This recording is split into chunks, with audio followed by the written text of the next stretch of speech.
Hello and welcome to WTF, What's the Future? I'm Victoria Fenner and I'm your host for this evening, and I'm also the executive producer of the Rabble Podcast Network. So tonight we're bringing together some of Canada's leading progressive thinkers and activists, and we're going to be discussing where we're headed now that the Harper years are over. Yay, I can hardly stop cheering every single time I say that. But we have a majority government. It's a liberal government, and so we have to be prepared for what is coming next from them as well. So what does a liberal majority government mean for progressive movements? That's what we're going to be talking about tonight.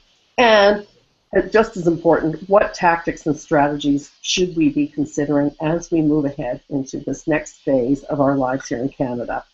Now, this is Rabble's very, very first Google Hangout, and so we hope that we'll be doing a lot more of these in months to come. And tonight's Hangout is going to be recorded so that if your friends would like to watch this and weren't able to make it, what they can do is they can go to Rabble TV and they can see what it is we talked about tonight.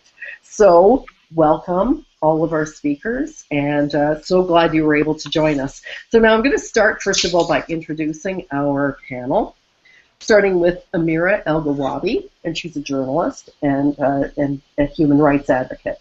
She's a contributing editor with Rabble and also the communications director at the National Council of Canadian Muslims. Avi Lewis is a filmmaker, journalist, writer, and activist, and he's one of the voices behind the LEAP Manifesto. And his most recent documentary, This Changes Everything, has just been released. David Klimenhaga is well known to Rabble readers, and his Alberta Diaries is on Rabble, and he also has a blog called albertapolitics.ca. David is a former journalist, he's an active trade unionist, an occasional poet with, I've been told, a 4th degree black belt in karate. That is true. Okay, don't mess around with David. Eric Pinault joins us from Quebec. He's a professor of sociology and political economy at the University of Quebec in Montreal, and he's a research associate with IRES, which is the Institute of Socioeconomic Research and Information, and it's a left-leaning economics think tank. Moving on now to Dr. Kim Stanton, who is a human rights lawyer and a feminist advocate, and her legal practice is focused on constitutional and Aboriginal law. Her academic work is focused on truth commissions and public inquiries. She's a senior fellow at Massey College and the legal director of the Women's Legal Education and Action Fund, LEAF. It's a national equality rights organization. Dr. Pam Palmater, next, is a Mi'kmaq lawyer and a member of the Eel River Bar First Nation in New Brunswick. She teaches Indigenous law, politics, and governance at Ryerson University, and she also heads the Center for Indigenous Governance. And Libby Davies is the past deputy leader of the NDP and was the member of Parliament for Vancouver East from 1997 until 2015. She has just recently retired. Congratulations on this new phase of your life, Libby. Thank you. And our final panelist is Fred Wilson, who is the Director of Strategic Planning at Unifor. And he's also a volunteer board member of the Council of Canadians, and also for Rabble. So welcome to all of you. It's a really impressive cast, and I think our biggest challenge is going to be, we've got a lot to talk about tonight, and getting it all in is going to be stimulating, interesting, fun, and so let's dive in and get going. So, the election is over, and we have a new Prime Minister, Stephen Harper. The bad man is gone, but what does that mean for Canada? And what does that mean for progressive movements in our country? So I'm going to direct our first question to Eric. And one of the most discussed electoral shifts in this election happened in Quebec. We didn't know what was going to happen there, a lot of unpredictable results, and a lot of changes. So, Eric, what do you think that the change in Quebec will mean for progressive movements in your province? Maybe two things. I think, first of all, that the shift from the NDP to the Liberal Party showed that the NDP didn't have the depth that we thought that it had in Quebec. So I think that's more electorally. The other development is, and this is really being discussed, it was also just yesterday, there was something in Le Devoir on this, the the sovereignty movement is in crisis, and it is unable at this point to really renew its the way it tied progressive and independentist issues together. That strand, which is really important in Quebec, has more or less fallen apart, and I think that opens, well, it opens the political landscape in Quebec. I think there's a distinctive progressive movement now that is not as tied in with the sovereignist movement. Now, what is so that's one aspect, and then the other aspect, I guess, is that new issues have become more central, and I think a defining issue, and this is, I think, for me, the post-electoral priority. The defining issue right now in Quebec is around TransCanada's project for the pipeline. So Energy East is going to be a major issue, a post-electoral issue in Quebec, and the whole question of hydrocarbons, the whole question of the ecological transition, is going to be an important question, and will probably define things.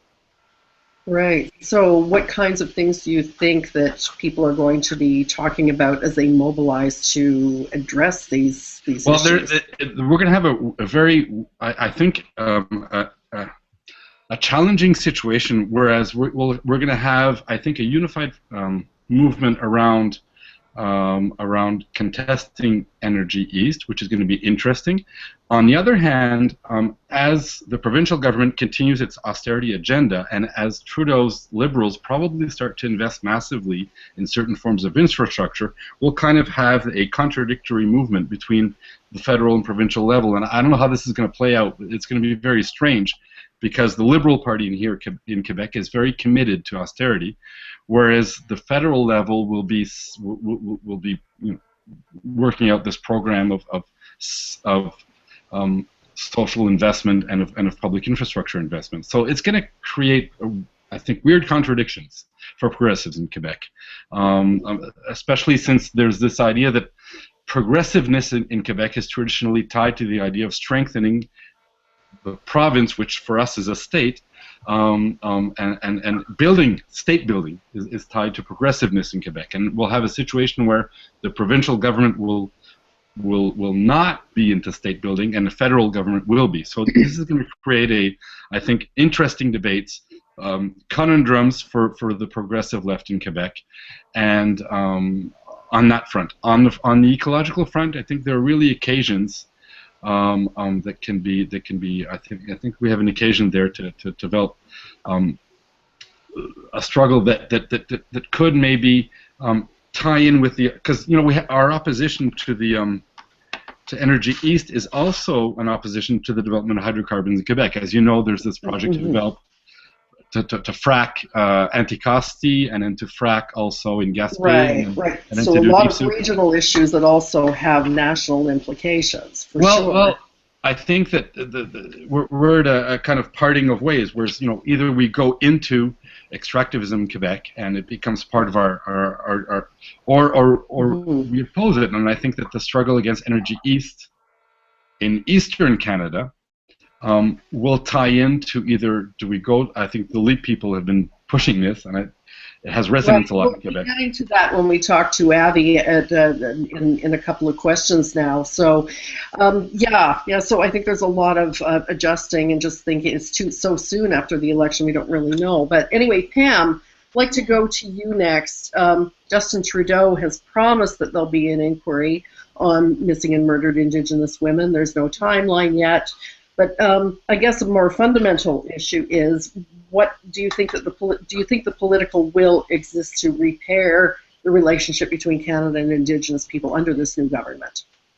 Well, I mean, we've got rid of the bad man, but we still have a lot of casualties. I mean, Harper really changed the law as it concerns Indigenous peoples, and just think about the socioeconomic statistics under Harper. The imprisonment rate for Indigenous people just in his decade alone increased by 56%. So Trudeau has a big job ahead of him, but part of the problem is, even if Trudeau is 100% sincere, he's going to have to be able to convince and lead his majority government to go along with him and say, yes, we will have an inquiry on murdered and missing Indigenous women that means something. He promised to implement the Truth and Reconciliation Commission recommendations, which, if he implemented all of those, would deal with a whole range of socioeconomic issues, murdered and missing Indigenous women, land treaty rights, education, the whole gambit.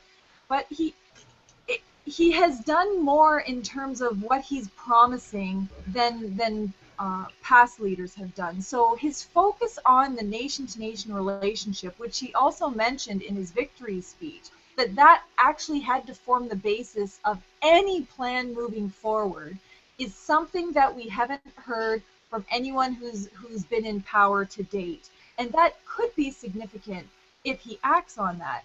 Now, keeping in mind that he's coming into power at probably the best time that he could.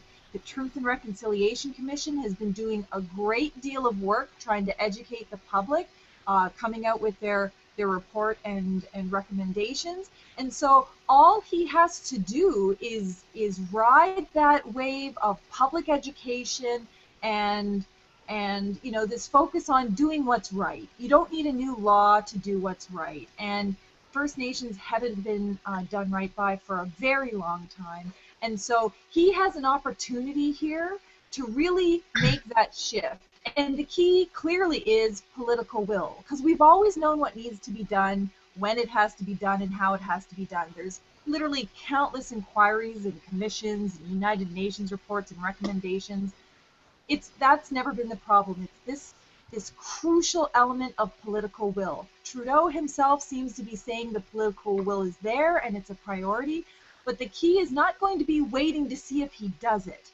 The key really is going to be for us as First Nations and members of civil society and NGOs and everyone on this panel continuing to do what we've been doing, which has been being active, forcing the government's hand, whether it's litigation or rallies or lobbying. All of the work that we have been doing to get rid of Harper hasn't been just to get rid of Harper. It's to make critical changes in this country, like address climate change and poverty in First Nations. And I really think that our work is even more important now to make sure that political will is there and stays there.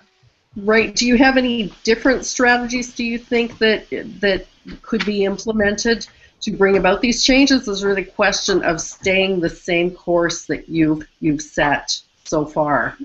No, I really think it is about us setting the agenda. So not waiting for Trudeau to say, here's my plan on murdered and missing Indigenous women. No, those days are over. It really is about us. And it looks like we've been doing that already. You have climate change scientists writing letters to Trudeau and feminist organizations and First Nations saying, here's how it needs to roll out. So in essence, Trudeau's job is really pretty easy. He just has to listen to the people in the know, the people that are living these things on a day-to-day basis, and say, okay, we can work with you on this agenda. But I think if we wait, it'll be a critical failure. Okay, well, since we've been talking about murdered and missing Indigenous women, it's probably a good time to talk about during the Harper years. Then women have, we have. Anyway, it's been terrible for women under Harper. So Kim, I'd like to go to you, Kim Stanton. And where do you think that feminist organizations will be focusing their energy under the new government? Well, I think we need to start with having a more respectful relationship between civil society and government in general. And as you said, I mean, women's organizations have had a very rough ride over the last decade. Almost the first thing that the Harper government did was get rid of the court challenges program, which was a very critical instrument for us to use, certainly at LEAF. And we would like to see the court challenges program reinstated, as well as the Law Reform Commission. The sort of move towards return to evidence-based policy making also requires thought being put into the way that laws are reformed, and there's a bunch of laws that need to be repealed. The so-called Zero Tolerance for Barbaric Cultural Practices Act, the C10 mandatory minimums, terrible effects for Indigenous women, and the numbers of Indigenous women in prison has gone up like 85% in the last decade. It's horrendous. We also need to do things like, here's a shocker, restore equality to the mandate of Status of Women Canada. It was removed by the Harper government, and it needs to be there. Status of Women Canada needs to start doing things like funding research again and advocacy work. There needs to be a national action plan on violence against women that needs to be implemented. There's a blueprint for it that a lot of women's organizations have put together. We need to address income inequality. We need to have affordable housing. There are legion things that can be done that need to be done in very short order. I'm going to throw out a free-for-all question here that anybody can jump in before we get back to your individual questions. But as we look at the work that needs to be done in our country, I mean, our country has been decimated, and we have a huge, huge list. How on earth do we start to set the priorities and say, this is what we need to do first? It's staggering, the kind of work that has to be done. Who wants to jump in and answer that one? Well, Victoria, it's Libby. I did have a bit of a joke when I was talking to people during the campaign, and I said, wouldn't it be grand if we had a massive omnibus bill that repaired and put back and all the things that have been screwed up, and we called it the Restoring Canada Act. Anyway, that's a bit of a joke, but you get my drift. I think that it's going to be super important to actually have a sense of accountability and remember all of the things that have been undone. I mean, Kim has just reminded us of a few things, whether it was C10 and the mandatory minimums. There are so many things that have been absolutely destroyed. And so how that reemerges in terms of undoing the harm, never mind new legislative initiatives, is going to have to be a key piece that we pay attention to with the new majority government. So, Libby, I mean, what do you think? I mean, progressives took a beating in the last election. It's like what do you think now that progressives need to do in order to get back that floor? And with you being, a longtime MP with the NDP, that must have been very hard for you to watch what happened with the NDP. But not wanting to dwell on that, where does the progressive movement go now, do you think? Well, it was certainly really rough on election night, but I have to say, like millions of other people in Canada, an enormous sense of relief that Stephen Harper and his absolutely horrible government had gone. So I don't think, that's sort of the main thing, that this Conservative government has gone. I think the most important lesson for us as progressives, whether we're in the NDP or not, or wherever we may be, is that we need to stay very politically engaged. The sense that I have, Victoria, is that there are very high expectations for the new government. There have been a lot of promises made, and what I worry about a little bit is that people will actually tune out. They'll go, phew, wow, it happened, this change happened, and now we can sort of rest up a bit, things will be much better. But I do think we have to stay politically engaged. I was a member of parliament in a Liberal majority government, a Conservative majority government, a Liberal minority government, a Conservative minority government. So I've kind of had the experience all different ways. And one thing, I was thinking back on the Liberal majority government when I got elected in '97, when Jean Chrétien was the Prime Minister. And I've been thinking that the way they related, now granted this is a different government, but nevertheless it was a Liberal government, the way they related to civil society and particularly some of the NGOs, it was very much a behind the scenes kind of thing, and people didn't necessarily engage publicly in terms of policy decisions or legislation. ironically, that did happen with Harper, right? The amount of public discourse with that secretive government that was so not transparent was really quite incredible, how people engaged publicly. And so I do think for progressives with this new government, we have to make sure that the public discourse continues, and that we don't sort of shift to quietly some sort of behind the scenes, well, let's cut a deal, let's, be satisfied with this. I think that's up to, in part, the NGO community and civil society. It's up to the labor movement. It's up to activists generally. It's up to the NDP as well as an opposition party. But I just wanted to kind of put that out there because it's something that I remember from that majority Liberal government, and being transparent and having that public discourse is very, very important. I certainly agree with Pam that we should not let the government itself only set the agenda. It's very important that we participate in that as strong civil society, whether it's the missing and murdered Indigenous women, whether it's on climate change, whether it's on healthcare, or the relationship with the labor movement. I mean, just think of some of the terrible labor stuff that's gone through. So we need to be open and make sure there's strong public dialogue. And I'm just wondering. Sorry? Can I leap in and agree vehemently? Yep, you may. With what Sure. Libby just said? Let's just sort of situate ourselves historically, briefly. And remember that regressive governments build movements because they do nasty things, especially ones that work in corrupt political systems or perverse political systems that allow a party or even a person to wield almost absolute power. And so we have been through a historic period of strength and mobilization among progressives in Canada because people have been getting off their asses because they've been so frightened and offended by what's been going on. So that's the point that we're at. And historically, I mean, I was covering U.S. politics for Al Jazeera when Obama was elected, and there was this collective sigh of relief, and you could hear it globally, and we even sort of sighed in relief in Canada. And that was the worst thing that could have happened, as Libby says. The big dangers now are demobilization and co-optation.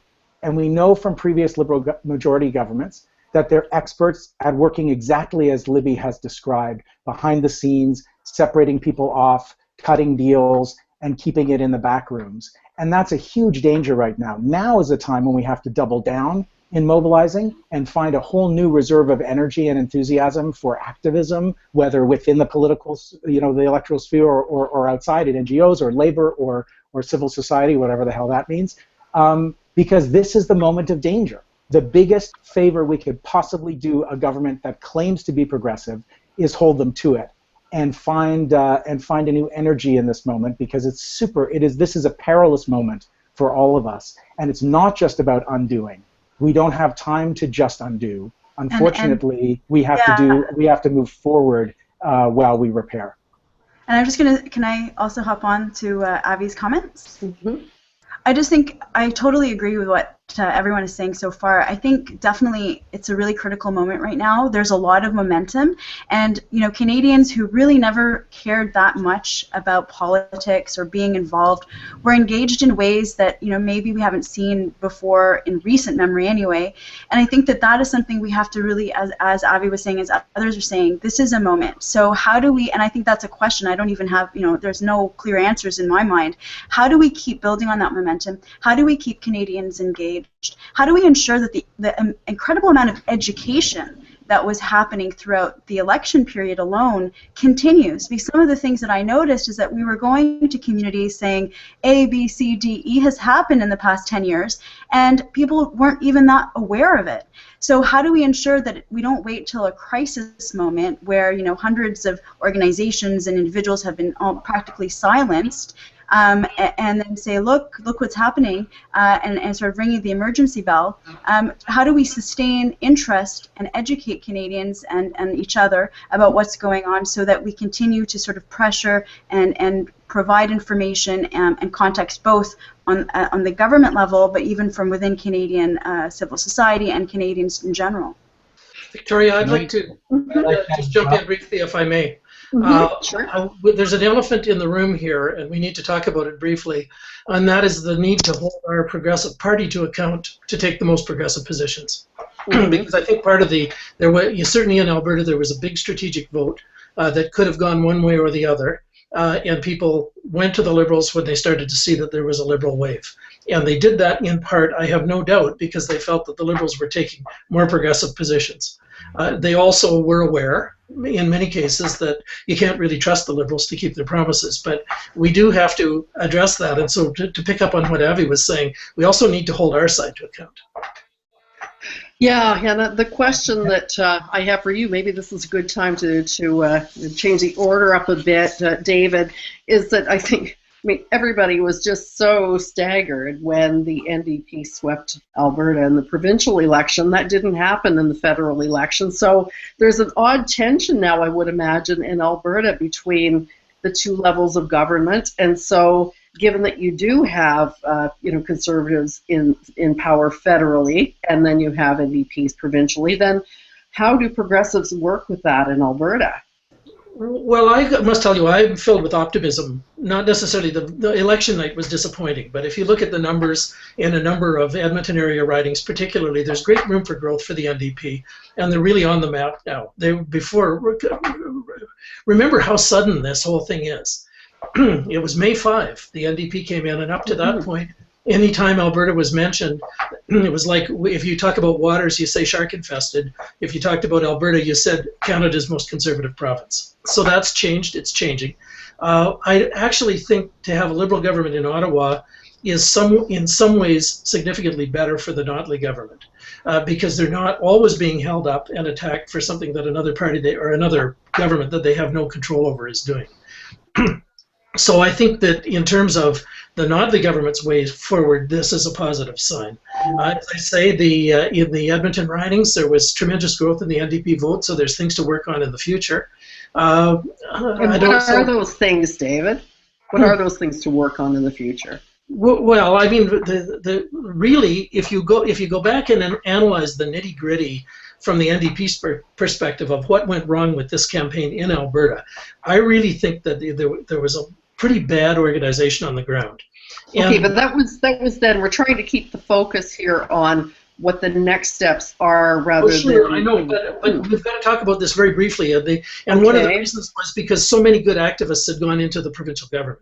Right. So you want to talk about next steps. We've got to get people in Alberta who were part of the election, the federal election machine before, back into that and back working on it to bring their expertise back. Obviously, the provincial government's taking a lot of attention. The other thing that has happened since then that I think is a very good sign for the progressive movement in Alberta is that the NDP has brought down its budget, and its budget is being very well received by progressive people, but it's also being fairly well received by the business community. So a lot of the reaction you see in mainstream media is the real hysterical screeching from the Wild Rose opposition. But if you look at what progressive business groups are saying, they're surprisingly positive about it. So I think those circumstances, we can see some hope now that the Notley government will be able to be reelected, and then working through that, we've got to build the ground game for the federal party. Okay, so, but with the ground being built and is pretty solid right now for the NDP, then that is a positive strategy forward, is just building on that, right? There's people there. The other thing is, I think to some degree, Albertans behave to Canadian specifications. The people like it, that there are parties with a different philosophy in Ottawa and in the provincial capitals. And there was and continues to be a tremendously strong conservative movement here. So I don't think we can expect that to drop off the map overnight. That's going to take hard work on our part. It's going to take successes. Successes by the Notley government can go a long way, long term, to helping the federal NDP here. Right, and I think right now it's so early on. I think we're still adjusting to the whole idea that the 9 or 10 years of this Stephen Harper regime is over. So we're still all catching our breath in some ways. But moving on now to, I'd like to move on now to, let me see what I need to do, Fred Wilson from Unifor. Labor movement has had a lot of setbacks under Stephen Harper. There's a lot to do there too. So what do you think that the priority of the labor movement is going to be moving forward? Sure. Well, Victoria, maybe to get to that, I'd just like to start with the previous discussion that you had there about engagement and non-engagement. Certainly there's a concern that we all share, is that after an election like this, there is a sense of disengagement. We can let down our guard, etc. And some of that's natural for some of us who have been spending 2-3 years in the trenches on this. We're going to take a little bit of a break, but not much of one. The other side of it, though, is that what I saw during the election campaign, and certainly in the labor movement, was unprecedented member involvement, which was part of, and we were all part of these 3 million new voters. We were all part of I think, of a huge effort by civil society and labor to bring about this change. And that's not just going to be dismantled because there's a new political situation. We have all kinds of activists in my own organization. I've got more work to do now than I did before October the 19th, dealing with all of the post-election issues, because expectations are very, very high. So I'm not really, I understand the danger, but I don't think that we should be preoccupied with about what people are not going to do. I think that people want to do things, and it's about us to make sure that we provide the mechanisms, the framework for them really to engage. Now, I just want to say that, with regard to the results of the election, the labor movement and all of our members were celebrating on a broad, for a whole number of reasons. They were celebrating C-51. They were celebrating because of what had happened to the veterans. They were celebrating because of, the opportunities now on climate and on First Nations and so on. But certainly, when it comes to labor movement issues, there's no doubt that that the results of October 19th provide for Canada's labor movement a kind of a pivotal situation where we can take, 2 years, 6 years, 10 years of anti-labor politics. We can have the chance now to turn that around decisively. This government has committed to repeal all of the anti-labor legislation that Harper brought in. That includes the Bill 377, which attacks union finances, tries to shut us up politically. That includes the Bill 525, which took away our right to organize by signing cards, the so-called card check issue. That includes the Bill C4, that took away workers' right to refuse unsafe work, and which imposed restrictions on the right to strike for public sector workers. So all of that's going to be gone. We have no doubt that those written commitments will be carried out. Isn't patience going to be a real issue, though, because there's such a huge, long list of things that have to go, and legislation can only be passed, gradually as the House sits, and it takes a long time to pass a bill. So how on earth are we going to prioritize? And these particular issues, from our analysis, they're not difficult to do. What we've been doing in Unifor is looking at the agenda going forward and putting things in categories. And priorities for action for us really are areas where we think that some of the progressive changes that we want to see happen are going to be more difficult.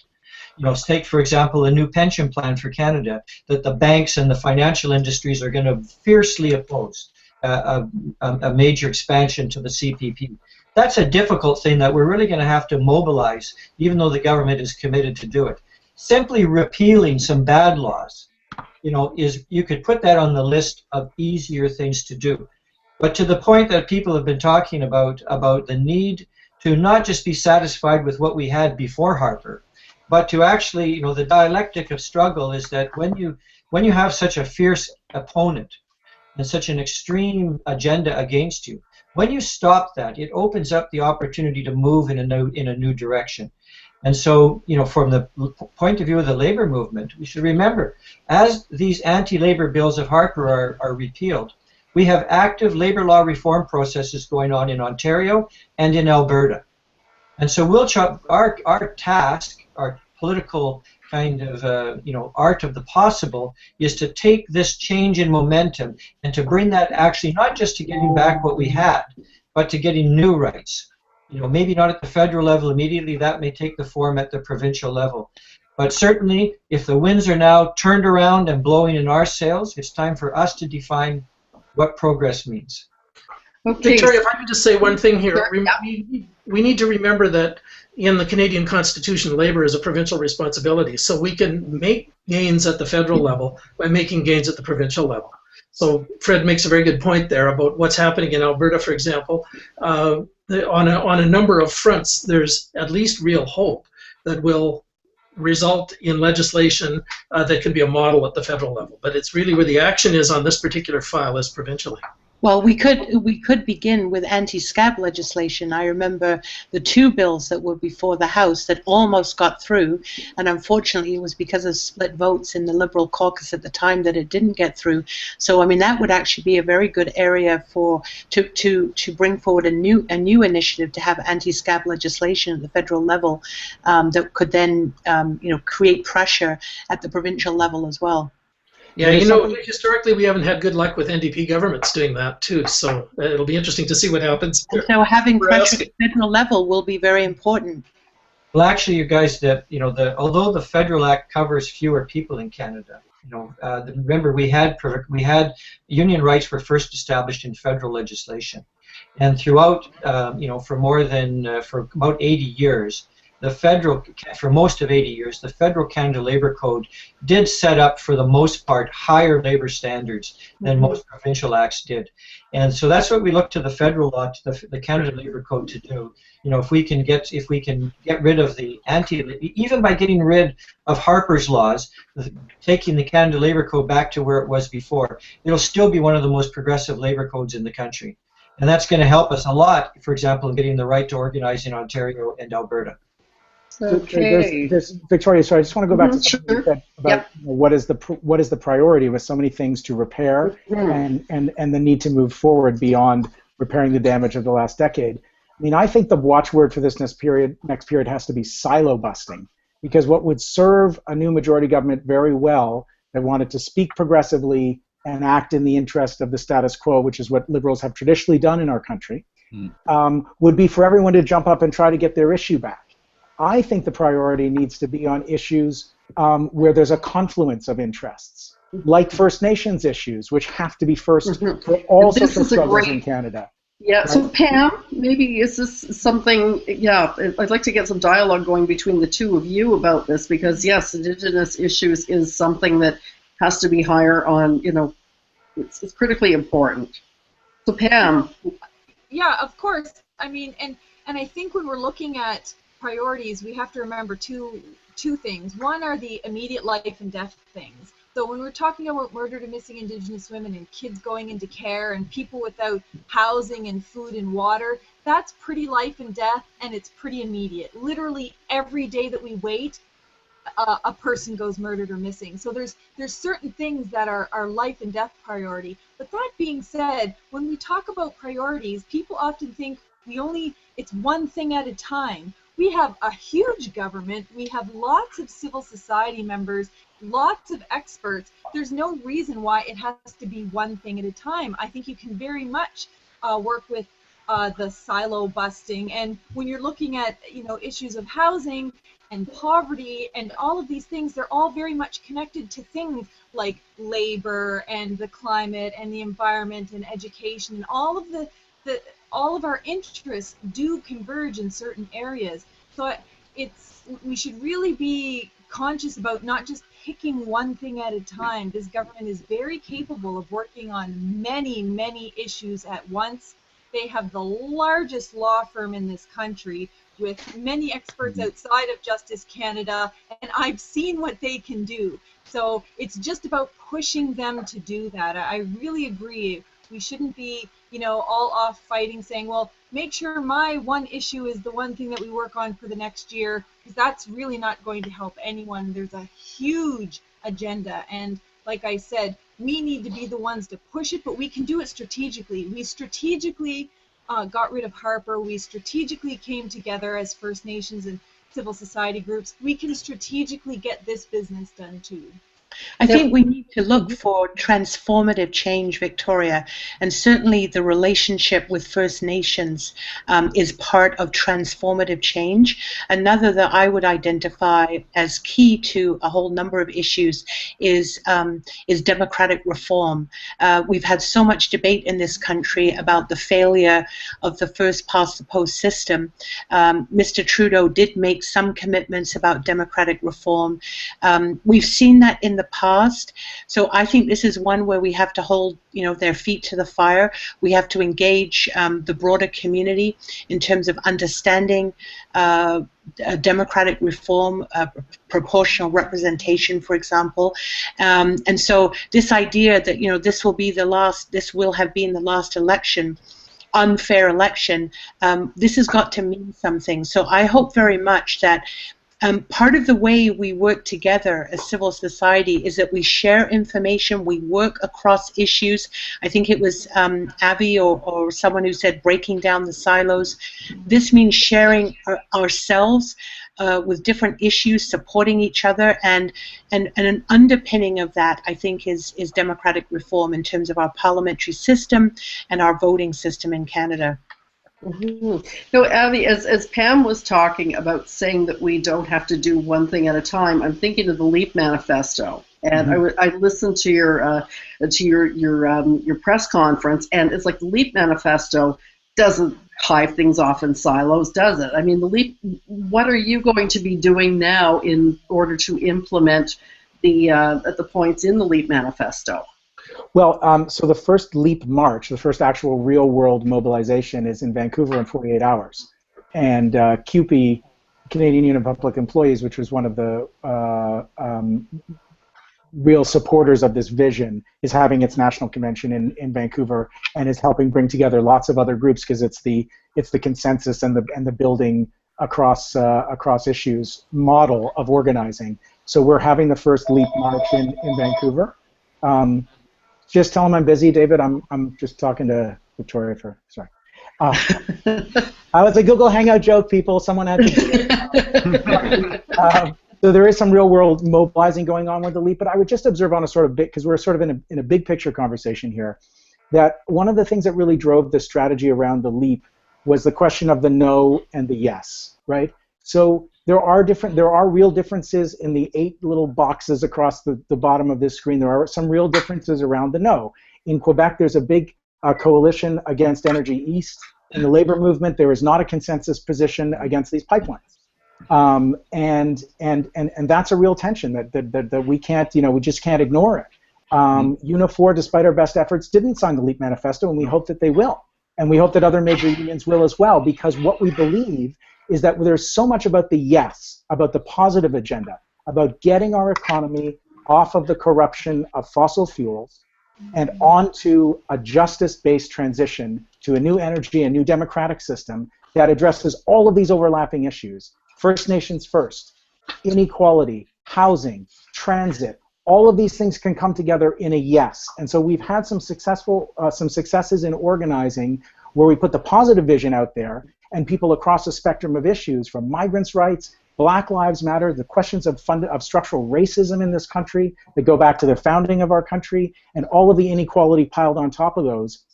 The solutions can address the concerns of lots of different constituencies, even if we don't all agree on what we have to stop and what the no is. And so we've been trying to put that front and center. And I just do have to say that, like, there's a power in the positive that people responded to in Trudeau. I think that's a question of tone, right, and style, and a strategic decision to project a certain mood. But when you get into positive policy, I think you have incendiary potential to excite people and to bring them together across a spectrum of issues, because we don't all have equal power in this strip. Some people have more resources, and some social movements have more people that they can put on the streets. Others have a more fundamental moral claim, and we need to show up for each other and come through for each other's issues if we actually want to put a much more ambitious vision in front of the country and push Trudeau to come through on his progressive-ish statements and ideas and actually make them mean something. Mm-hmm. And actually, if I could just jump in on that point and relate it back to one area that I know that many Canadians are going to be very concerned about, and that's Bill C-51. I was going to come to you next with that, so I'm glad you jumped in. Perfect segue.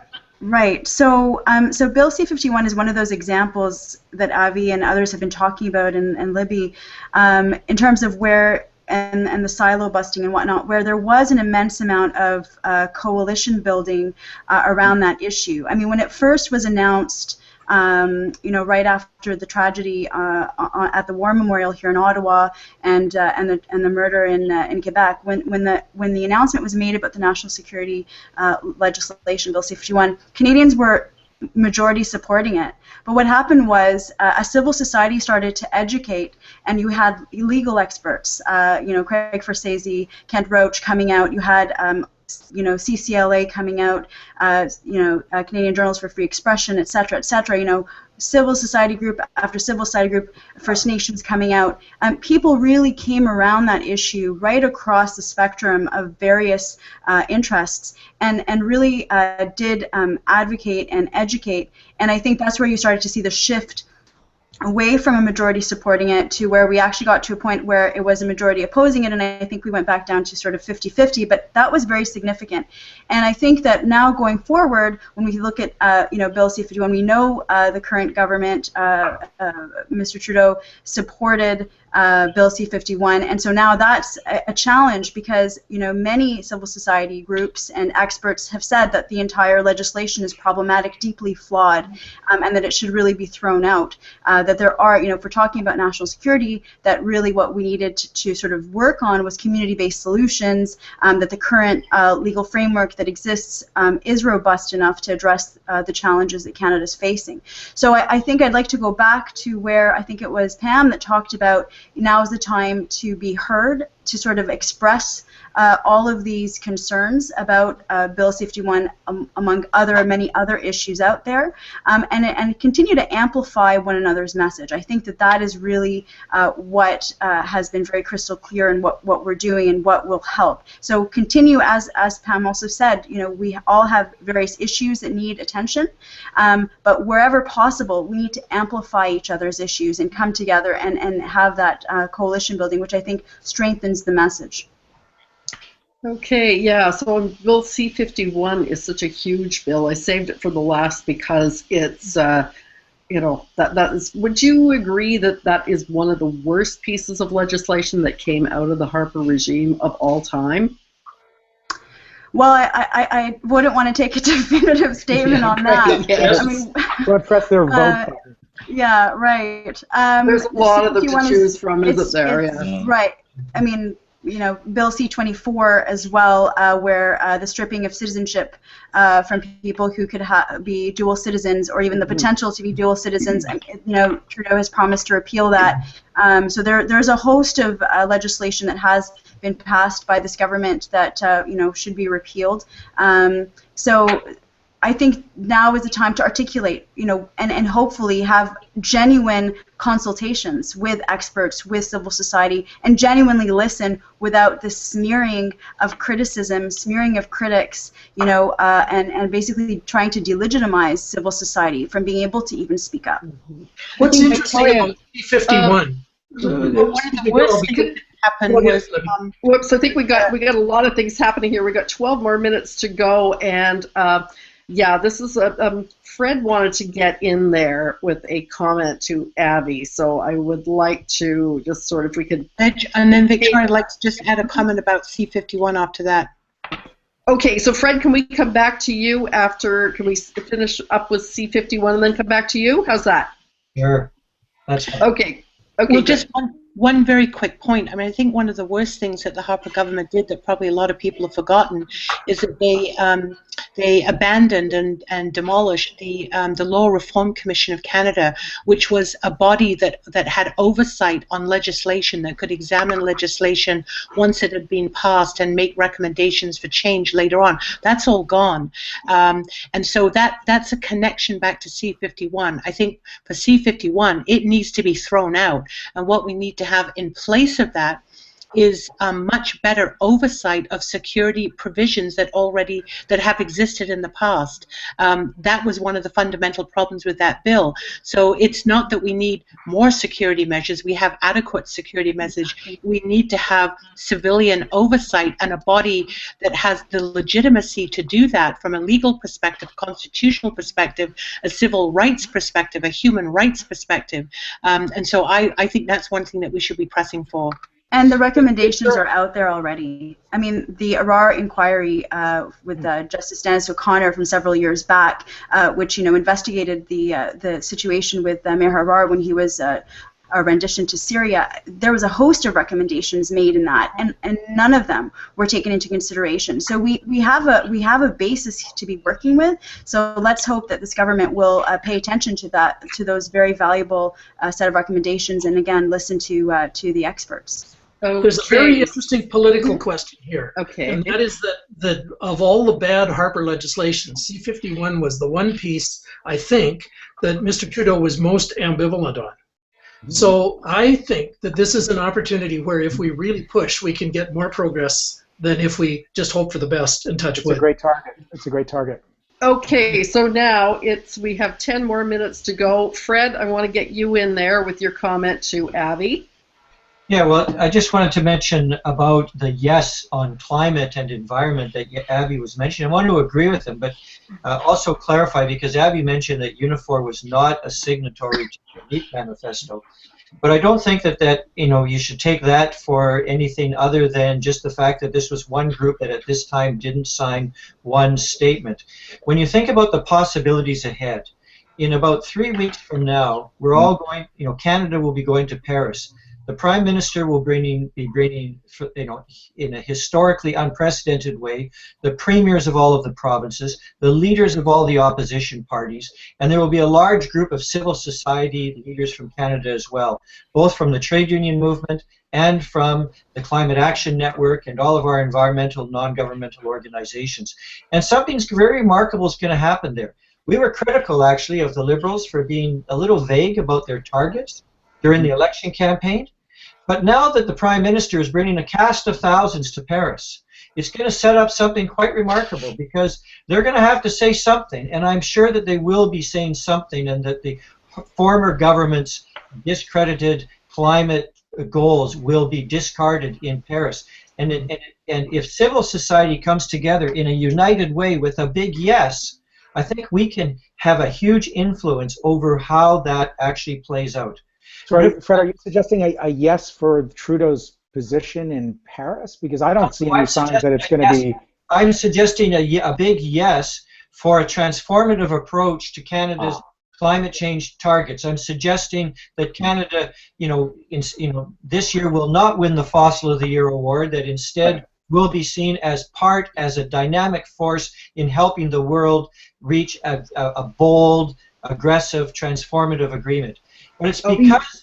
But you have to have some targets going into that meeting, Fred. It can't just be a sort of a love-in fest in Paris where nobody really knows what they're counting on. Okay, you guys, I'm gonna jump in here because we only have 7 minutes left now. So it's like this is I'm starting to hear the discussion ramp up, and it's like this could go on for a while, I think. So now I'm going to bring it to a close here. What I'd like each one of you to do is to just think about, okay, so if you could say one or two things to our, fellow travelers and our, the other people in the progressive movement. I'd like to go to each one of you, starting with Amira, and it's like, what two thoughts do you have for them that you'd like them to think about as we go forward about taking our Canada back? So some of what's been already talked about, the themes that we've heard tonight, I think building and strengthening our coalitions, that's really important. And two, I think really remaining on top of the issue. So remaining informed, following what's being said, and following that up with information and our advocacy points and not letting up. Okay, Abby. Well, I think it's I'm generally the peddler of hope recently, but I think it's important to remember that we have a Liberal government that has unfettered power in this country, and we cannot underestimate this winds of change stuff is like it's blowing me the wrong way. They can do whatever they want, and we actually have a steeper hill to climb now in terms of bringing pressure, because they're going to do what they always do, which is speak progressively and not always pass progressive legislation. In fact, often do the opposite. And so now we've got the traditional position of Canadian progressives, which is first we have to cut through the doublespeak and expose what's really happening, and then we have to fight it. So let's just not get too swept up in our Obama light moment and stay on nonviolent combat footing, and take a very brief holiday and double down. Okay, David. Well, I'm with Avi about doubling down, but I do have one thought about Mr. Trudeau. I have been thinking for a while that he really wants to equal or somehow exceed his father's legacy, which, if we look back at the Charter of Rights, is a pretty good one, and it's a progressive one. So I think that I think there's some hope here that, to put it cynically, if we appeal to his vanity, perhaps we can move forward on the progressive front, or persuade him to. That's strategic thinking right there. That's strategic thinking.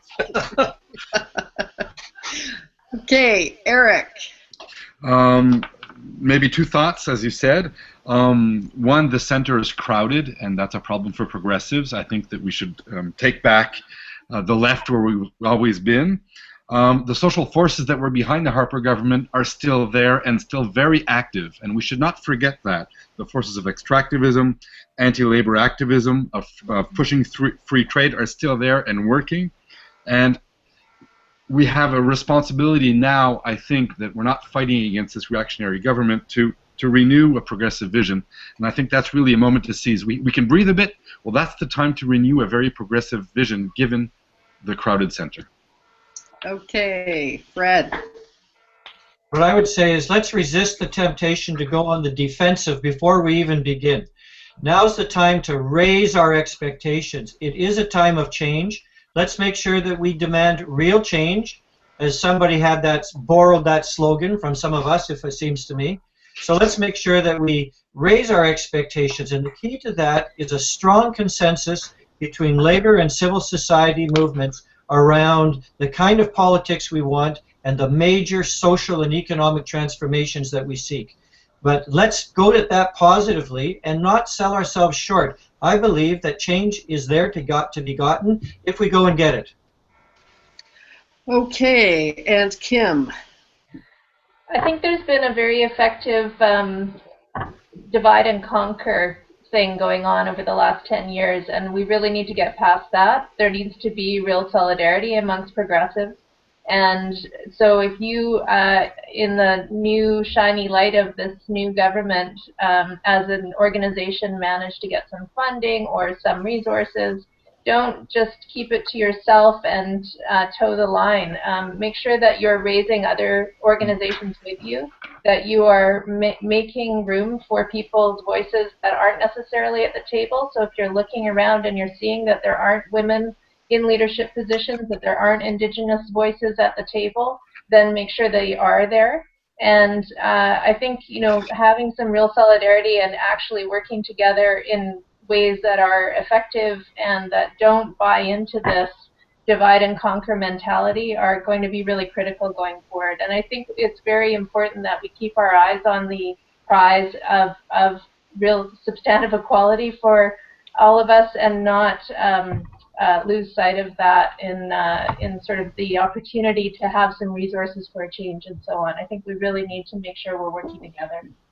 Okay, and Libby, can you hear us? Are you there? Yes, I came back. Oh, good.